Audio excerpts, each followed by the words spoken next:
પ્રદેશના સૌથી મોટા business events BNI Ahmedabad symposium 2026માં 10,000થી વધુ બિઝનેસ લીડર્સે ભાગ લીધો।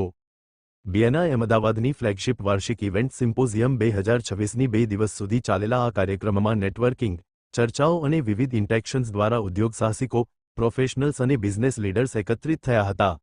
આ સિમ્પોઝિયમમાં 50થી વધુ ઉદ્યોગ ક્ષેત્રોના 10,000થી વધુ બિઝનેસ લીડર્સ અને ઉદ્યોગ સાહસિકોએ ભાગ લીધો હતો, જેના કારણે તે પ્રદેશના સૌથી મોટા બિઝનેસ ઇવેન્ટ્સમાંનું એક બન્યું છે।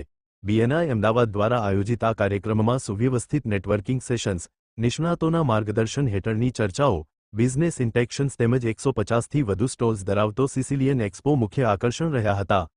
આ વર્ષના સિમ્પોઝિયમના મુખ્ય હાઇલાઇટ્સમાંનું એક એઆઈ આધારિત નેટવર્કિંગ ટૂલ્સનું લોન્ચિંગ રહ્યું, જે સહભાગીઓને સંબંધિત બિઝનેસ કનેક્શન્સ શોધવામાં અને વધુ ઇન્ટેક્શન્સ કરવામાં મદદરૂપ બન્યા હતા। આ ઇવેન્ટમાં ઇન્ડસ્ટ્રી પાવર ડેટ્સ અને સીધી બિઝનેસ ચર્ચાઓ અને ભાગીદારીની તકોને સરળ બનાવવાના હેતુથી પૂર્વ નિર્ધારિત 1-to-1 મીટિંગ્સ પણ શામેલ હતી। Report by Ashwin Limbachiya, Ahmedabad.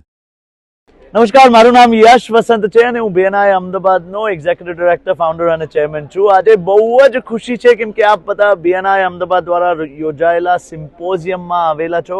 આજે 13મું વર્ષ છે બીએનઆઈનું અમદાવાદમાં।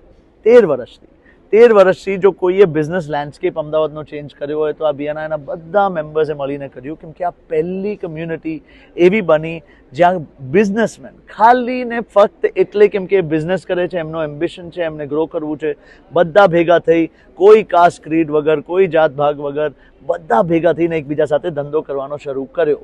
એ 13 વર્ષમાં બીએનઆઈ મેમ્બરોએ 13,400 કરોડનો ધંધો કર્યો અને આજે ગુજરાતનું સૌથી મોટું non government ecosystem, and I am so proud to say it, આજે બીએનઆઈ અમદાવાદ બન્યું છે।